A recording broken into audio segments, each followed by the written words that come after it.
పాంచాలీలను వారింపము.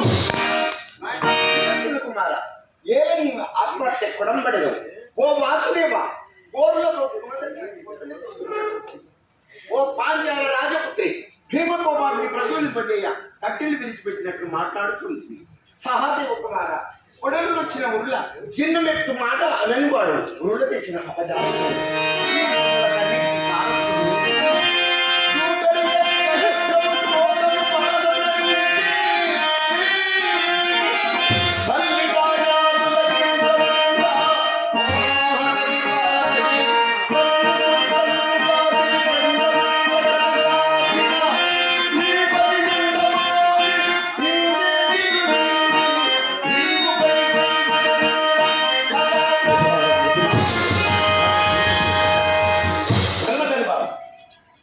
ఏమి నీకు కూడా